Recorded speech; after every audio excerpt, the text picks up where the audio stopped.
We are back with another live episode of Bully Ball on the Gold Standard Podcast Network. I'm Jason Aponte, joined as always by Steph Sanchez. Steph, hair's looking immaculate, just like the Niners record. 2-0, baby. Well, 2-0 isn't 2-0 unless you win in a style that's college football style, right? So in college football, when you win a game and you beat a top 10 ranked opponent, you move up the ranks. And when you beat Hawaii State 58-0, you move up the ranks because everything's style points. But that's not the NFL, right? You don't win on style points in the NFL. That's true. That's true. But, despite that, I think I was still satisfied coming away with the win. I mean, the 49ers had to do it. It's a divisional game. It's against the Rams. It's basically a home game. So, they had to bring it together at some point. So I'm okay with that. At the end of the day, at the end of the season, when we're looking at, teams' records and we're talking about seeding and all that, we're not going to be questioning this week 2 game and thinking, well, they should have lost that one or they almost lost that one. It doesn't matter. A win is a win is a win. And it doesn't matter if it's ugly or not. I mean, it's just about getting the win at the end of the day. So this is huge going into, week 3 undefeated. I got my eyes set on that Cowboys game because I think both teams, and maybe I'm getting ahead of myself, but I think both teams are going to go into that game undefeated. Yeah, and the thing is, I think the positive way to look at this, and if you came here for negativity, you came to the wrong podcast. Okay. No. The Sadly. positive way to look at this is the 49ers have multiple ways that they can beat you. They can bludgeon you and beat you blowout wise. They can win in a dogfight. They can win when their offense isn't playing as well. They can win when their defense needs to make adjustments. And what I always tell 49ers fans is you're lucky because we always have the same saying around here. If the 49ers play their game, they can't be beat. But there's a lot of teams in the NFL that literally are healthy, play their best game, and they nowhere near sniff wins. Think about having a team so good that you can, quote unquote, struggle, have many missed opportunities, and still walk away with a victory. For me, more than anything, it just speaks to how good this team is. And you have to realize that there are a lot of fans of a lot of other franchises that do not have that luxury. A lot of teams can play their best game week in, week out. They can be healthy week in, week out, and it will not mean a thing. What this means is the 49ers can beat you however you want. You want a dogfight, you want to fight in a phone booth, you want to try to have a track race, whatever it is, the 49ers will find a way to beat you. That's what makes this team so dangerous. I mean, I think they're resilient too, and it's good that we're seeing that early because we were concerned about the slow starts. You can say what you want about the first half. To me, that definitely looked like a slow start, but it didn't affect them in the end.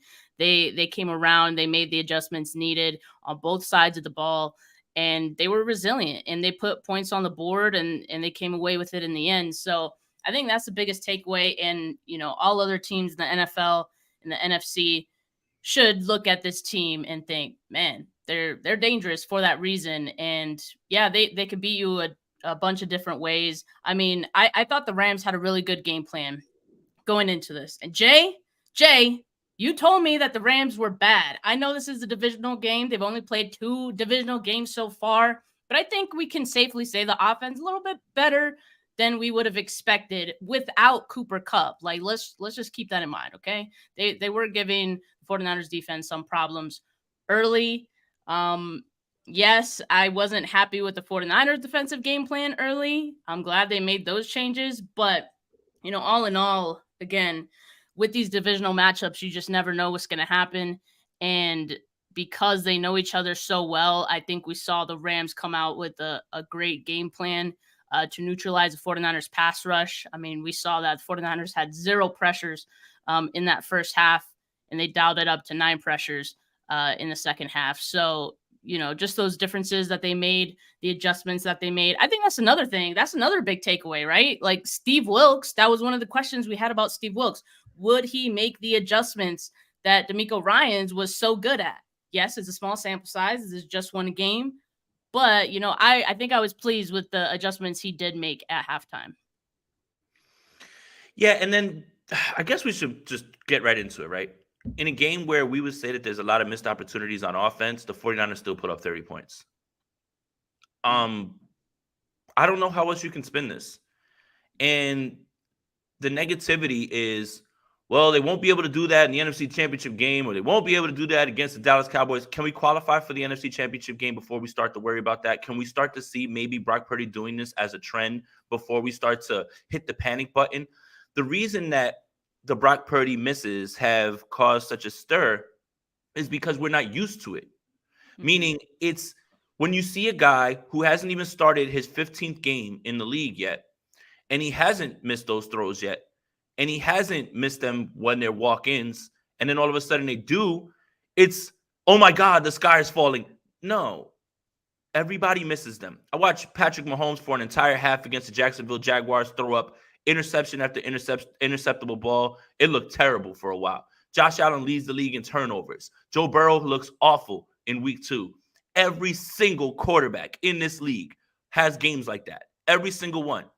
But yet, the standard that Brock Purdy is held to, because he's miles above his years, right, playing, again, the one thing that I'll look at is, sure, there was missed opportunities, but the game never felt out of command.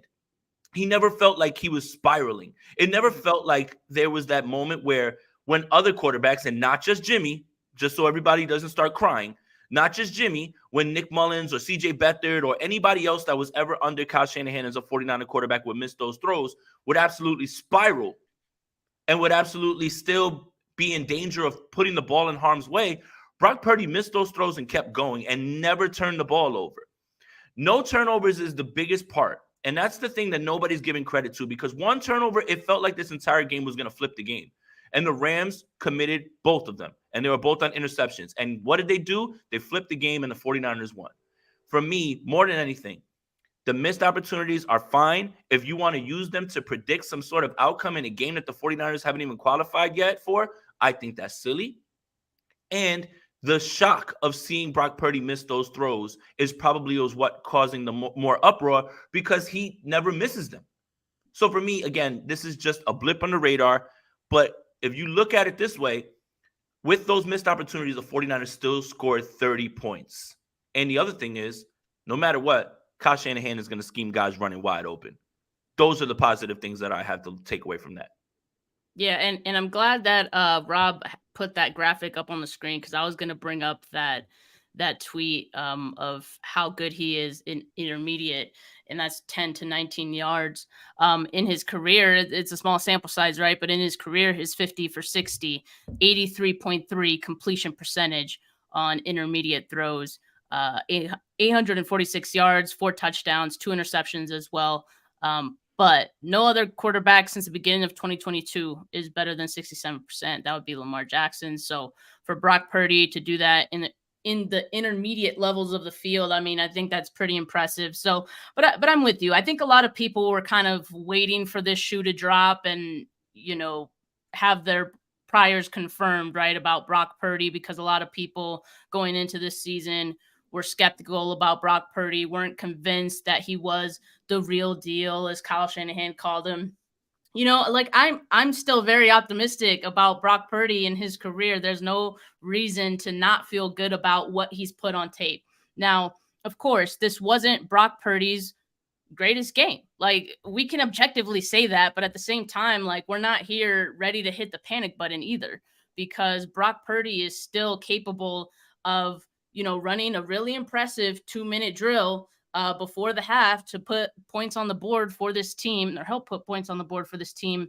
And that stands for something too, right? So, and what you said, Jay, he didn't put the ball in harm's way. And that is huge. In a game that's so close, you have to be able to protect the football. And he did it in this game. And that did make a huge difference in the outcome. As we mentioned, Stafford with the 2 interceptions. So, yeah, I'm not worried about Purdy. I think he's going to work on those throws. He mentioned those are throws they work on in practice already, but when the bullets start flying, sometimes you get slightly different results, right? So I imagine he's going to work on that with his receivers a little bit more this week. And at some point later in the season, he's going to hit one of those, because what I saw in the preseason, remember that back shoulder throw that he missed to Aiyuk in the preseason? What did we see in week 1? He hit that throw. So, I mean, it just takes work sometimes, and he's a young quarterback. And the good thing is, like, I don't think the arm strength or, all this stuff about him not having a weak arm and things like that, or like, oh, his elbow, is that going to have effects on his arm and his strength? That's not the concern. He overthrew guys. So you rather him overthrow than underthrow, because you underthrow, you let defender get to that ball. But that's the one positive I could take away from it. But I think he's going to hit those at some point. I'm not worried about Purdy in the least bit.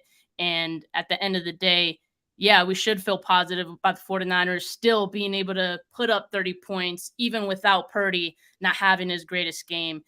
Credit to Christian McCaffrey and Deebo Samuel, because I think those are the two guys that really lifted this team up.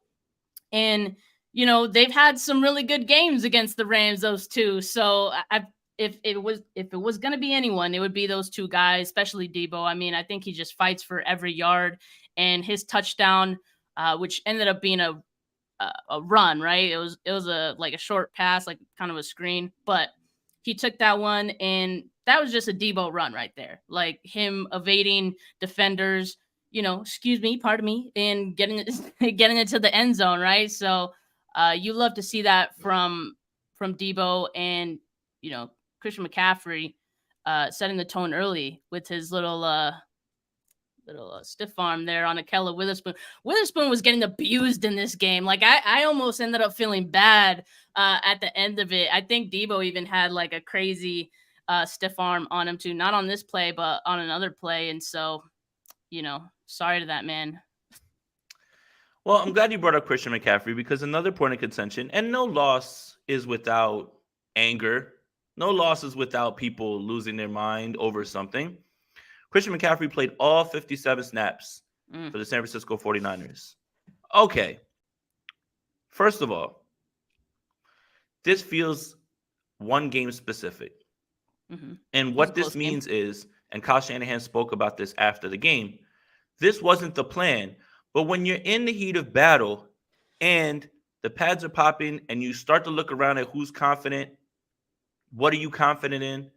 I'm confident in my stud. And it's funny because whenever Kyle Shanahan gives the ball to somebody that's not one of his studs, it's, why are you not giving the ball to Deebo Samuel, Christian McCaffrey, or... So let me just paint a picture real quick.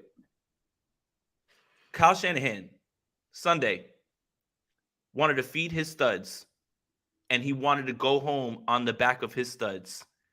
To me, and I'm not an NFL coach, to me, kind of seems like a good idea to put the ball in the hands of your best players in this game, especially because the game was close, and this game was probably way closer than you expected.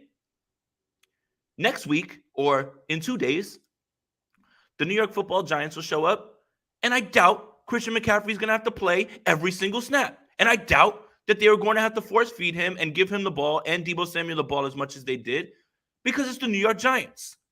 This Rams game was literally the time where he felt confident that he should put the ball in the hands of his studs. If Jordan Mason comes into this game and he runs and he's stuffed for 2 yards and he gets nothing, or he fumbles the football, people would lose their mind. Where's Christian McCaffrey? I can't believe you didn't give McCaffrey the ball.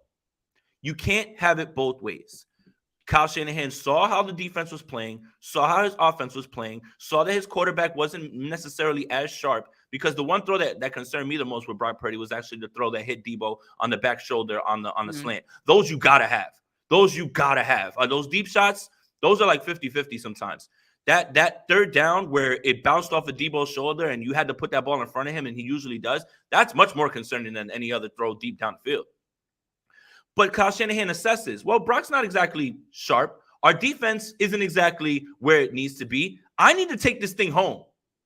And how better to do that than to give the ball to your studs? Because if he didn't, and he gave it to Jordan Mason, or he put Ty Davis Price in, and he fumbles and he's not doing anything, or he misses on pass pro, and it makes Brock Purdy fall over and fumble the football, and the game changes. Well, where's Christian McCaffrey? Guys, it's a one-game thing. He fed his studs. That's how you win ball games, is feeding your studs. I don't understand the outrage on this one either.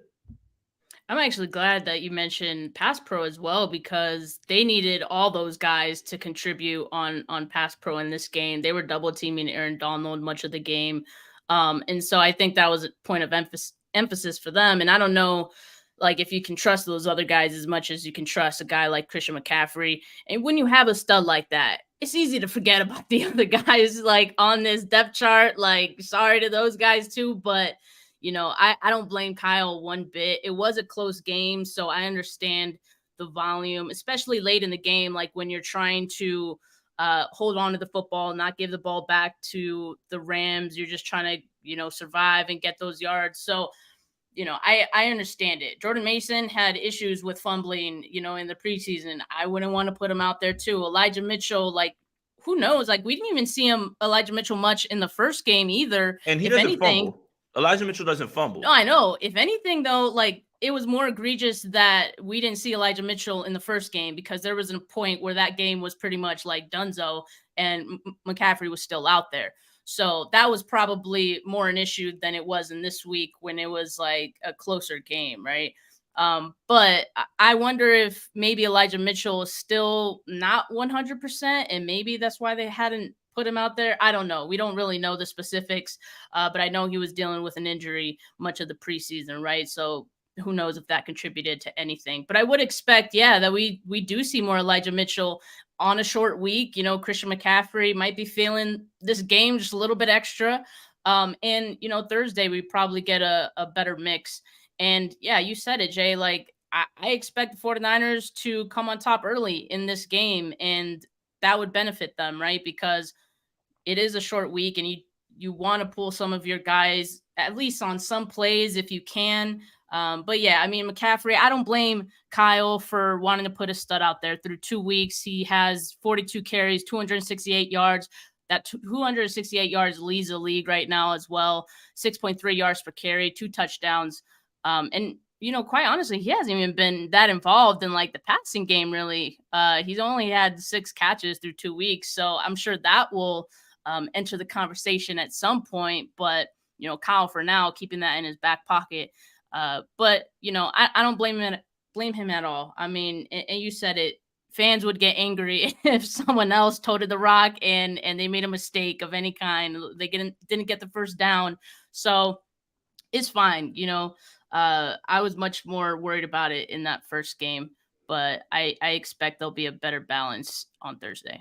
And not only is the man talented, and anytime he touches the ball is a chance for a home run, the gravity of him being on the field makes things easier for everyone else. Just his presence there, right? If Elijah Mitchell's on the field, you're not worried about them throwing it to him out in the backfield. If Jordan Mason is on the field, you're not worried about them throwing it to him either. When McCaffrey's there, it can be a draw, it could be a screen, it could be an outright route, it could be him just pass pro. You have to watch all of those things. In a game in which Brandon Aiyuk was in and out of the game with an injury, the 49ers were down another stud. So what do? You go to the guys that you trust, and Debo and Christian McCaffrey were that. And for me, again, this is a one-game thing. I guarantee you, and Kyle talked about it right after the game, was talking about, like, man, I didn't want this to happen. That wasn't the plan. Yeah, to me, what that sounds like is I would have loved to get Elijah Mitchell involved, but I realized I can't trust anybody but my stud to get it done. So I went with him and I rode him. And that's it. You send all those picks for him. He's that type of player. It's week 2, but you're not going to need that in week 3. Certain weeks you're going to need that, right? And this was one of those weeks. And you won't know when you'll need that until you get into the heat of battle. And that's kind of where it is, right? You look at the way your defense is playing, and basically you're watching a team that at the half, instead of kicking a field goal, went and they tried to score a touchdown. That's probably based on the defense. That's probably based on the defense right there at the half. That's probably Kyle Shanahan looking around saying, you know what? My defense hasn't been playing well. They're going to get the ball back. I can't take 3 here. I'm going to go for it. And it worked. Again, everything, the ebbs and flows of the game determine how you use players and what your play calling is going to be. So in this game, he felt that it was best to have Christian McCaffrey on the field. And who can argue with the results? Now, if you want to extrapolate these snaps and touches over a full season, obviously it's not ideal. But again, there are going to be games. I doubt that Christian McCaffrey is going to have to play every single snap against the Arizona Cardinals. I doubt that Christian McCaffrey is going to have to play every single snap on Thursday. But in certain games, you want to be able to rely on your studs. And why have these studs if you weren't going to give them the ball and help you win games? This is the part that confuses me. Do you want your studs to have the ball, or do you care about worrying about a game that's not happened yet, in which they probably won't be using Christian McCaffrey as much? That's the thing. But speaking on that game on Thursday and just talking about one other player on this offense before we move on to defense, the 49ers had to kind of operate without Brandon Aiyuk for a good portion of this game as well, because it looked like he was dealing with the shoulder injury, that happened pretty early in the game. He was in and out from that point on. It looked like he was going to have some involvement, kind of early, but they stopped really throwing him the football, after he stayed down on the field for a bit. So just another example of this team being able to win without, everything going perfect. I mean, you had Brandon Aiyuk, who, like I said, I thought he might have been a good part of the game plan, especially after what he did in week 1. But they kind of had to pivot away from that too. And so without Brandon Aiyuk, they were still able to, stay in this game. Other guys stepped up, as we mentioned. So Brandon Aiyuk, though, they did not practice yesterday, but had they practiced, Aiyuk would not have been out there practicing. So something to monitor going into that Thursday game. And if I'm being honest with you, I'd be fine if they just rested Brandon Aiyuk for this one. It's a long season. It's barely week 3. This is a short week. I think it's better to have him ready for that week 5 game. I'm telling you, Jay, like my sights are set on that week 5 Everybody game. is. I can't is. stop thinking about it. So I'd rather have him like ready to go for that. Don't risk any, re-aggravating something or making it worse. So if they're without Brandon Aiyuk, I think I'd be okay with that. But, let's jump over to the defense, because they started off slow, but look, some guys did step up. I want to talk about some guy who's getting a lot of heat on Twitter and just like everywhere. A lot of people are thinking he's a ghost out there, and where is he? And I'm talking about Sir Nicholas Bosa. I was gonna say, is it your impression thing? One quick thing before you get into this. Thursday might be cool to feed your other stud. Hey, George Kittle. Let's just break you out the plastic and let you be brand new on Thursday as well too. That's the funny part. Is like, yeah, Brandon, sit out, bro. It's okay. I think Kittle, Ayuk, Samuel, and Christian McCaffrey should be just okay to beat the New York Giants. What do you think? Yeah, I think that's fine. You know what? I'm actually like, I do get surprised that teams put so much focus on George Kittle, especially around the end zone, and that like he will have 3 guys like hovering over him when they're in the red zone. So that's pretty crazy to me, because like a lot of people are like, he's taking a step back. Clearly defenses don't think so. I mean, No. they're giving him a lot of attention. And so that's why like through 2 games, we haven't seen much of him.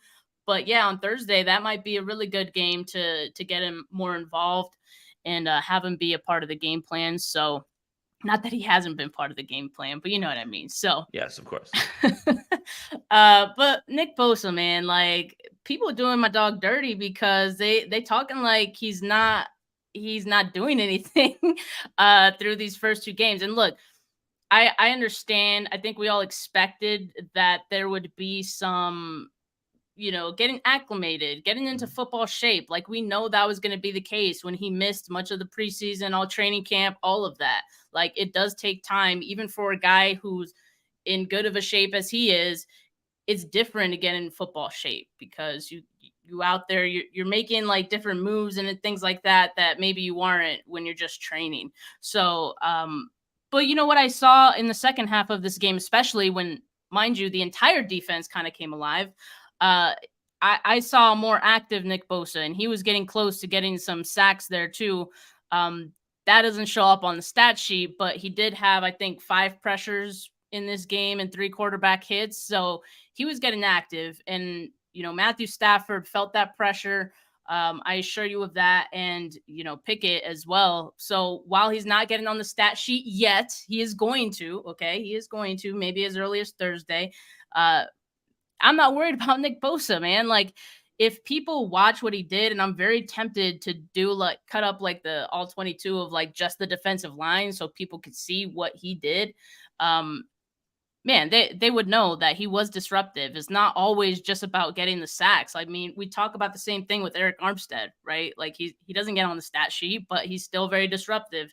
The quarterback still has to know where he's at all times. I believe the Rams like double teamed him a pretty decent amount as well. The Steelers even more. So that's part of the impact that he makes in this game. It's not just about one guy doing everything and getting on the stat sheet.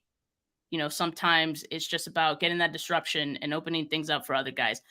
Overall, like the defensive line didn't really do anything in this game. It was Fred Warner who got the sack, right? If you want to look at the stat sheet. So it's not just Nick Bosa. So why are you singling him out? But, I think there's going to be better days for Bosa. And like I said, could be as early as Thursday. Yeah, I don't want this to come off wrong. Fans watch football with an alcoholic beverage, and they're waiting for the announcers to say someone's name. And that's the way that you signify that someone's done something. And it's been 2 straight games, and you haven't heard sacked by Nick Bosa. So you're worried. At certain points, we got to start watching the damn games. Like, we have to actually start watching the games, watching the football game, not tweeting Jay, about And Jay, like, just to interject, like, watching the game and watching it over and focusing on one player is different too, because like watching the game live, like you're not always paying attention to what Nick Bosa is doing. So like it's easy to miss those things. So people are going to be like, well, I did watch the game and I didn't see him do anything. Well, you also weren't watching him probably. So yeah, go ahead. Like that's part of it. Watching the games and watching the game while drinking with your buddies and tweeting and looking at your phone, checking your fantasy scores. That's not watching the game. Watch the game. For instance, Nick Bosa was fine, by the way. He was fine. And down the stretch, he was absolutely all over Matthew Stafford, making him get rid of the ball early on. And someone pointed out in the comments the same thing. Nick Bosa being there gives advantageous situations to everybody else. Mm-hmm. Javon Hargrave was an absolute menace in the second half. He is this close. He is this close to breaking out and getting 1, 2, 3 sacks in a game. And I think it's going to be against this horrible New York Giants line because he's already terrorized them before as a member of the Philadelphia Eagles. It's a combination of in the beginning of this game that the 49ers defense came out a little lackadaisical. And also, I also got a little bit more insight as to why that is. Steve Wilkes does like playing guys way off. And that was something that the Rams knew. They game planned for it, and they got the ball out quickly. And Stafford's a good quarterback. Yeah. But it's a combination of being frustrated with the way that the game was going early on. And then the other combination of not hearing Bosa's name about sacks over and over. Well, he's a ghost, man. I don't know. He's not in shape. I don't know. Why did he take so much time off? Guys, please, I implore you, slow down. Stop tweeting. Stop drinking. Stop talking to your friends. Let's watch the game, and let's make sure that we are being completely objective at what we're looking at. There's ways to affect the game without affecting the game. We talk about it, like you said, with Eric Armstead. Nick Bosa's fine. He is still putting up pressures at a rate that is just like normally his thing. The only thing that hasn't come is the sacks. That's it. If you're a sacks person, I understand because there is value to somebody who, so like sometimes at this point, Nick Bosa finishing the job, that's important too. Like I'm a big pressures over sacks person, but sacks are you finishing the job? And that's important too. But sacks aren't the end-all be-all. We talked about it after week 1. Dre Jackson got 2 sacks because of Eric Armstead. Like, those things are possible. But just because you haven't heard Bosa's name called doesn't mean that he's not having an effect on the game. And I think that's where we have to stop with the whole, well, he's a ghost, well, he's out. It's not true. It's just not true. It's just early on, you were frustrated with how this defense looked. And that was the part that I think combined with everything else is probably frustrating for fans. He had 5 pressures that tied for most in the game with Javon Hargrave. So, I don't know what people are seeing. And also, pass rush win rate, 29.7%. I don't know if that's the season or just in that game, but it was number 1 for PFF. So, he's winning his battles. And mind you, like I said, he's been double teamed much of these first 2 weeks. So, I think that has something to do with it too. Defenses know how good he is. Defenses know they have to account for him. And so they're doing the most to try to stop him. And through 2 games, it has led to him not getting those sacks. Those are going to fall on his lap at some point. So we just got to be patient with it. It's Nick Bosa, okay? He's going to get it done. But Jay, you mentioned another defensive player on this line who, might have surprised a few people because he had a good game, and his name is Javon Kinlaw, right? 6 pressures and 6 hurries in 31 true pass sets. Now look, it's 2 games. It's 2 games. This isn't a predictor of how his season's going to go. But what you need to be impressed with is that Javon Kinlaw is doing something that you haven't seen even when he was healthy as a 49er. Javon Kinlaw has always been known as a run stuffer, and has always been known as a guy who can occupy those blocks. Well, now he's adding this to his game.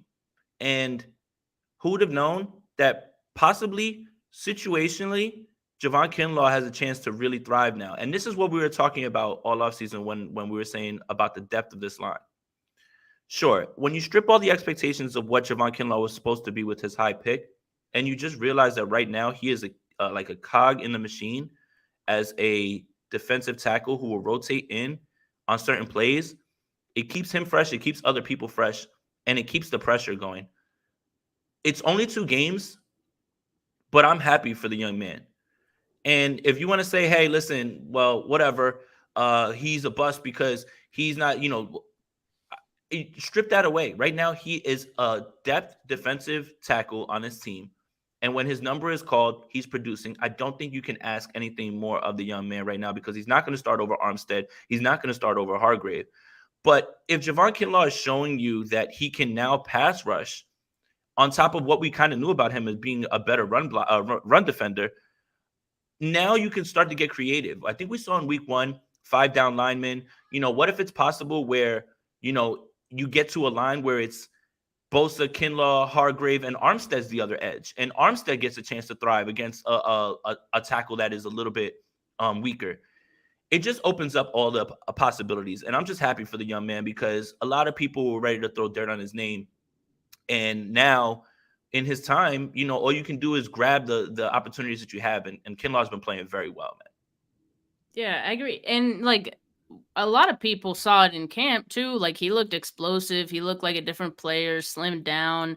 And in the preseason, I think we saw kind of the opposite, right? He did sort of struggle, but he was also playing a lot of snaps in the preseason more than he is right now. So I don't know if that has something to do with it. It certainly seems like him having less snaps and coming in as more of a, secondary rotation guy has really allowed him to do what's best, what he's best at, which is he's been explosive.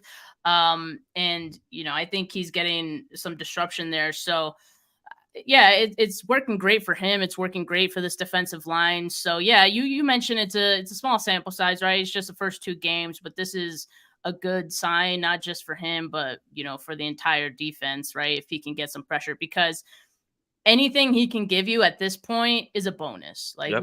We mentioned that too. So we'll take it, the team will take it. And yeah, this is a step in the right direction for Kinlaw. So yeah, we're loving that for him. Yep. But there were some guys in the secondary that I think made some nice plays. I know we mentioned early they were playing, I guess Lenore said they were playing zone. And then they switched over to more man in the second half.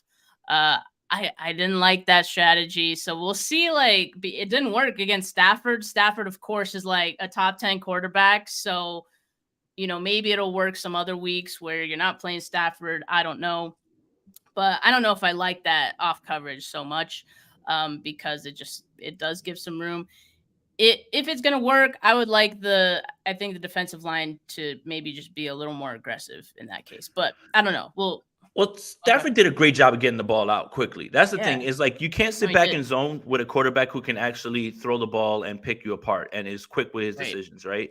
That's the thing. And one thing that I really found interesting is there was only one other linebacker other than Fred Warner and Dre Greenlaw that played any snaps, and it was 1 snap by Oren Burks.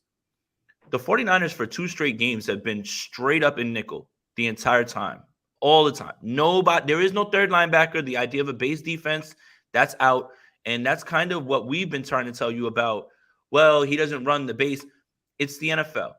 Everybody's out in, 11 personnel, whatever it is. Everybody's got 3 receivers. You're not going to be in base because there is no more base formations. That's just how this works right now. You're going to have 3 receivers on the field. You're going to have guys that you need to cover, and you can't do that with a third linebacker. You just can't. Fred Warner and Drake Greenlaw are fine, but you're going to exclusively see nickel, right? Now, who knows, right? This week might be the week that you see a little bit more of a third linebacker because the Giants, Paris Campbell, Darius Slayton, Isaiah Hodgins, Sterling Shepard, Darren Waller, you might see a little bit more of that, but I would anticipate that you don't see third linebackers at all, like for most of the season. And that's just because that's the way the NFL is moving. And you're going to need another guy out there that can cover. And that's what's so important, especially in this 49ers defense at nickel, is you got to be able to stick your nose in there on run defense. Like, you have to be able to get your helmet dirty and get in there. That's sort of what made K'Wan Williams great. And that's what made Jimmy Ward so valuable when they put him down the slides, because Jimmy Ward's a hitter and he's going to get in there. So it's just, again, it's more about the way the NFL is going. And the idea of a base defense is something that's a little bit outdated at this point. Like, it's just something that you're not going to be able to just do in this league when everybody's trying to spread you out with as many receivers as they can. Yeah, it's a different NFL. So you do have to roll with the punches. You do have to adjust. But so going along with that, more nickel means more question marks for the 49ers, at least so far through these first 2 games, because they've been going back and forth on who they've been putting out there. They had Ambry Thomas on the outside to start the game, and then Lenoir in the slot. Then Ambry Thomas, according to them, it was a knee injury for Ambry Thomas. He's still dealing with that anyway. So I suppose that's true. That's what I'm saying, because like now this is 2 games in a row where after he's struggling, was getting picked on quite a bit, and it was a concussion. His knee. No, it's his knee. And then he got cleared. He was then cleared after, like, okay, I see. It's interesting, very coincidental. Like, they're just like, Ambry, start limp a little bit. Like, then we could just make sure that nobody has any. So there's like two games in a row now that there's some phantom injury. Okay, I don't want to speculate. It's not a phantom injury, but it's not a phantom injury. But it's very curious. It's very curious. Yeah. There you go. And so they subbed in Isaiah Oliver in the slot, and so that put Lenoir back in on the outside. And Oliver, in this game didn't start off so hot either. I mean, I think he missed a tackle or 2, early. But in the second half, like I mentioned, the entire defense came alive in the second half, and they had more energy, and they were starting to make plays. And Isaiah Oliver, did too, including a couple of big tackles in the second half. One was like either like third down. It was like third and short or fourth down. I don't remember, but he had that tackle for loss on Kyron Williams. That was a huge play, a momentum shifter. And then also the interception that he had. So he was on it in this game. And I think it's enough for him to maybe keep that job until, he proves otherwise. And that's a good sign, because I personally prefer Lenoir on the outside. And I've been expecting for quite some time that Oliver would eventually be the guy that they signed him to be. Like, it was only a matter of time. It seemed like maybe it was just like a mental thing with him early on. Maybe he thought he had the spot already when he got signed, and they told him he was the best, nickel corner out there in free agency. Maybe it got to his head. I don't know. But like, he was going to come around at some point, I believed. And I think, and I'm hopeful that this was the game in which he did it, because he did look good in that second half. And speaking of that fourth down play, that was the second time that the Rams had run duo. That's a concept that they had run, once before for a long gain. And the 49ers recognized that, and they went back to it on fourth down. And that's part of the adjustments. Like, when people ask you what were the adjustments, it's little stuff like that. Is noticing when a team is about to run something that they ran before, and you got burned the first time, but you don't get burned the second time. Great play by Oliver. So yeah, we're gonna find out. And again, this is week 2. Yeah. So in week 1, the panic was the right side of the line. You basically have to figure out whether that's something that will evolve and get better. As we know, the 49ers peak at the end of the year. And the same thing with Isaiah Oliver, right? Like, do you sit there and you just say, well, he looked bad in preseason, he's missed some tackles in game 2, or does he evolve, right? And we kind of saw that happen with many players, especially in the secondary, where in the beginning it kind of looked like, and here's the play right here, is they're trying to run a duo trap right there, boom, gets knocked out. Like, they ran it before for a huge gain. And credit Isaiah Oliver for identifying and firing through. Those are adjustments. Those are real adjustments right there, is being able to identify a play like that and being able to beat that. So, again, it's week 2. There's no definitive statements that need to be made about any player unless they have such a track record where you know what they are. Like with us, we think Nick Bosa is fine. I think that's going to be fine. I think Javon Hargrave is a baller. I think, we know what Christian McCaffrey is. We know what Deebo Samuel is. We know what Brandon Aiyuk is. But as far as players that need to develop, we still need more of a sample size, and we still need them to get more comfortable. And then there's going to be games where, regardless of who the opponent is, the 49ers still have to operate their offense. And I thought that was what was really important in this game as well, too, when you're looking at the right side of the offensive line, which, Spencer Burford got hit with a 0.0 pass rush grade. And I just... Jay, can you explain that? Because you said, like, you used to do, some of the grading for PFF. And I know you mentioned it on Twitter, but some of the people who maybe didn't see that, can you kind of explain how that works? Yeah, so before I ever did any sort of content, I did data collection for PFF. So data collection isn't the same as grading, but I did get a chance to peek into the grading system. So data collection essentially is PFF sends you game broadcast film of a college game, and you have to identify all 22 players on the field and give them a position. Depending on where you stand, which is one step to the left or one step to the right, you could be a LE or an LEO. And you have to be able to identify that. Once you compile all of that from the game film, you send that into PFF. And now that goes to the graders, and the graders know where they should be looking at you to grade. Okay, so the grading system is on a scale of -2 to 2. You can get the lowest is a -2, the highest is a +2, and you get graded in between. Essentially, what a -2 is like a red zone interception, and a +2 is essentially like the David Tyree catch, right? So on any play, you could have a -1.5, a -1, a -0.5, a 0, a 0.5, a 1, a 0.5, a 2, right? Okay. But what's the baseline? Is there a baseline, or does the grading start at 0 and then it starts like... This is the part that it's not the grading system, it's the grader. It's the grader objective. And a lot of it has to do with the fact, does the PFF grader know what he's watching? Do you know what you're watching? Just because someone runs past the guard for a pressure, does it mean that it was on Burford, or was it a miscommunication and McKivitz was supposed to slide and he did his job and it just looks like he ran past him?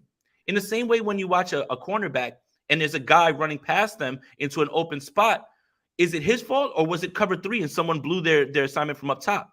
That's my thing.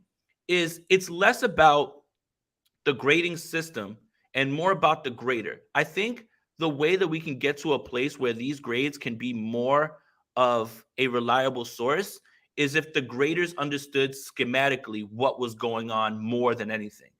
And the problem is PFF is basically in bed with the NFL. The NFL starts Sunday Night Football and they put PFF rank out of this on that, right? Like, it's up there on the screen. Teams are using PFF grades to negotiate with players. So this number that you've been assigned is now the way that people should look, whether you had a good game or had a bad game. Look, did Spencer Burford blow anybody away? No. Did he deserve a 0? Absolutely not. And I'm not sure how you got to this grading system. I know I'm not to this grade without any explanation. And I think what would be more beneficial is, this is what the grade is, and this is how I got there. These are the plays that made me think that. You don't get that. You just get the grade, and you look at the grade, and everyone just looks at that grade and says, damn, he had a really bad game. Exactly. PFF people, I got to tell you, let's watch the games. Look, do you know what you're watching? Do you know what you're watching? You can tell with your untrained eye. You don't have to know things schematically. You can tell when guys struggle on one-on-one blocks. You can tell when guys get beat. But there are times when there's a miscommunication between the guard and the tackle. The tackle blows the assignment, but the guard gets dinged for it. I wish you knew a little bit more about the schematics, and then you could get to that. Yeah, I mean, Brett in the comments, who is a film genius, he said graders don't know the protection scheme, and that's kind of important when it comes to these things. But yeah, I watched the tape over, and I compiled the all 22 of just the offensive line. Shameless plug. That's on my channel.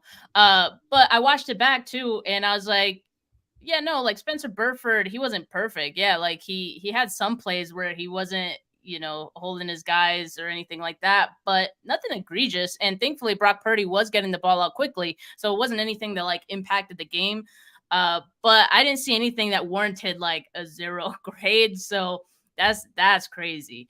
Yeah. But no, I didn't think he was as bad as like some people thought he was.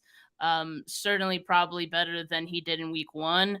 And I thought Colton McKivitz did a pretty solid job as well. And they were putting them out in space as well. So that was nice to see from Colton McKivitz. I think he'll continue to improve, and hopefully that improvement also like carries over to Spencer Burford, because like it does matter who you're lined up next to as well, as we've seen with Aaron Banks. Yeah.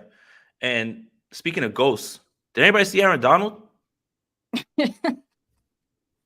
Who? Should we put him on a milk carton? Who? Was he there? Did he play? My goodness, man. For all the talk about Nick Bosa being a ghost, my God, I didn't even know 99 was out there. And again, this is what we talked about with the offensive line. Sure, talent-wise, you're going to be nervous when Colin McKivitz has to go against T.J. Watt. By the way, anybody who watched the game last night, T.J. Watt makes the most game-changing plays of any edge player. Like, he can swing a game. He's that good, by the way. But you think Kyle Shanahan is out there, like, when they start the game, like, oh, who's that 99 guy? Man, why didn't we account for him? Who is that? No, you have a game plan where you throw the ball, as fast as you can, get it out. You have plays for that. You run the ball the other way. You still have to run your offense, but you still have to help your line as well, too. So, again, if you're worried about the point that I'm trying to make here is more than this. The 49ers are never going to be down in a spot where they have to really throw the ball, right, in many games. That's when you'll find yourself in trouble with Colton McKivitz. And if you need proof, that's exactly what happened with the Rams. When the Rams got down and they were down 10 points and they had to start throwing the ball, that's when the pressure ramped up. You know why? There's no element of surprise with running anymore. And now those guys know they can go get the quarterback. You never want to find yourself being predictable. And you're predictable when you're trying to get back in the game and throw the ball. As long as the 49ers still have the threat of being able to run, play action, do whatever they want, they are going to be very hard to get to. They're not going to do 5 and 7 step dropbacks over and over and over. But when you are losing at the end of the game and you have to, that's when the pass rush comes alive. And that's kind of what you saw a little bit more in the second half of. So the line was fine in this game. Mm-hmm. We didn't even mention the left side. We know what Trent is. Aaron Banks has been playing very well. Brendel's been fine. Yeah. It's 2 games. Let them gel a little bit more. We were much more worried about this offensive line last year. Just let them gel a little bit more. I think everything's fine. I think we've covered this game pretty well. I think we've done it. And by the way, I want to give Diamador Lenore his props. That interception on the undercut was a thing of beauty. He played it perfectly, red eyes, and then he went right under and undercut. That a boy, Demo. That a boy. That looks real good, man. We can talk real quick before we get out of here because I know you got like a hard stop in a little bit. This Giants game. So short week. Arizona and the Giants only win that game because Arizona is Arizona. There's no way they come back from being down that far if it wasn't. They were down. They were down 20 at one point to the Arizona Cardinals. It does not matter if there was any other team out there. If there was any other team out there, there's no way they come back in that game. No way. But look, it's the NFL. Guys are going to come to play, but no Saquon Barkley. Hello, Matt Breida. Nice to see you, buddy. Matt Breida revenge game. What's up, buddy? Don't manifest that, man. Careful. I'm not manifesting anything. Look, but the important stuff on the offensive line that you need to know: Andrew Thomas is out. Evan Neal got benched, and he's been very bad. This looks like a moment for the 49ers pass rush to really, really feast in this game. And that's what I've got my eye on. That's why I'm like, you're talking about Nick Bosa getting on the board. I think he does. I think Javon Hargrave has an incredible game. And I think this is the week that George Kittle scores a touchdown because out of necessity. I don't think Brandon Aiyuk's going to play. Steph, it's the home opener. Vish mentioned this on the show with Rob, and this is something I didn't think about. Apparently, this is going to be a jersey matchup for the ages. A jersey matchup for the ages. Oh, they're both going throwbacks. The all-white Giant jerseys with the Giants logo and the stripe under it and the blue helmet against the 94 throwbacks. This has got to be the cleanest jersey aesthetic game in the history of jerseys at this point, right? Yeah, those Giants ones are clean. Those are sick. Yeah. But then they, because they want to play to their boomer, fan base, they have that old NY that YA Tittle used to wear. Nobody wants to see that, man. Nobody cares about that. That Giants logo from the 80s, that's sick right there. And also, by the way, if I sound a little hype about this game, it's because MetLife Stadium is right out my window. Yeah. 49ers, if you're watching this, you better bring this one home. There is no room for error here because I am getting bombarded all of a sudden. Yeah, what are the streets saying about this game? The streets are buzzed, and they are saying, we're coming for you. You better watch your back. No. And I just beating the Arizona Cardinals and coming back down from 28-0 has these Giants fans all the way back. Even if Barkley's not playing, 49ers, I need you to do this for me. This is personal. I need you to get this one done. Nothing would be worse than the 49ers laying an egg on Thursday Night Football and the Giants winning and me having to walk these streets as like the lone big 49er guy out here. Please don't do this to me, 49ers, please. Yo, New York fans are different. Like, you remember what they did when like the Knicks were in the playoffs? That was the craziest stuff I'd ever seen. So they just don't know winning. That's the thing. The Giants fans, they actually know Super Bowls, but Knicks fans, they know no winning. That's why they act like that. Which is crazy because they got the Yankees out there. It's like, winning to some degree, but not really. 2009 is like 30 years ago. They don't know winning either. Damn Yankees stink. Oh my God. But no, they got to win this one for you. It's personal for you. But they should, right? The only concern really is that it's a Thursday night game. And when it's Thursday night, anything can happen in those games too. We see those turn out very sloppy. That's why even when it's against two good teams, you see Thursday night football games, be kind of sloppy. So shout out Keith Murphy for the super chat here. He says, "Let's get Eli Mitchell some carries." We did talk about that early in the show, and we do expect Elijah Mitchell to get a little more run in this one. Because they've been running Christian McCaffrey to the ground so far, but we understand it based on that Rams game. It made sense because that game was close. You needed your stud out there. But yeah, I do expect Elijah Mitchell to kind of potentially be an X factor in this one because he is a really talented running back and he should be healthy now, week 3. Plenty time removed from his preseason injury. So yeah, I expect the 49ers should come away with a win on this one. It'll hinge on, the defense doing what they do. They need to come out full energy.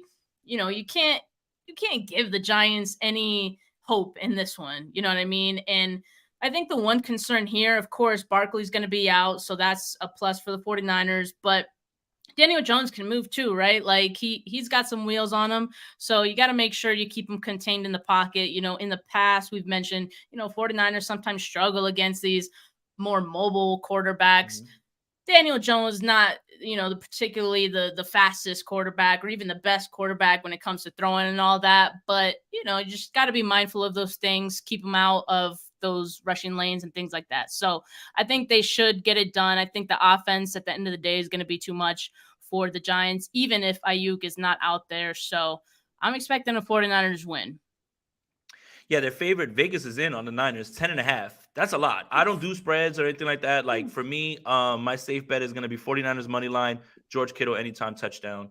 I haven't really been missing too much these first 2 weeks. I had Aiyuk in the money line, and last week I had Debo in the money line. So let's keep it rolling. Let's keep trying to make all you guys know. He's letting all you guys know. Look. When you get it right, you get it right. When you get it wrong, you better make sure you say you get it wrong. But I ain't been wrong lately, so it's all right. Okay. No, I do expect the 49ers to go out there, play their game. I do think that there was a little idea of like, okay, I can run Christian a little bit more on Sunday. And I know Thursday we'll be able to get Elijah Mitchell involved as well, too. Mm-hmm. And I think that's part of it. And again, I don't know if Aiyuk's going to play, but this might be the best time for you to go to 85 now. Like, and maybe use him a little bit more. He's not just saying that because he has a bet. No. I mean, but that's really that's why I'm putting the bet down is because it's like, man, I mean, if you're not going to overwork Christian McCaffrey, that 85 guy is still pretty good too, man. It might be okay to just get him involved a little bit. Yes. And please, can we talk about this?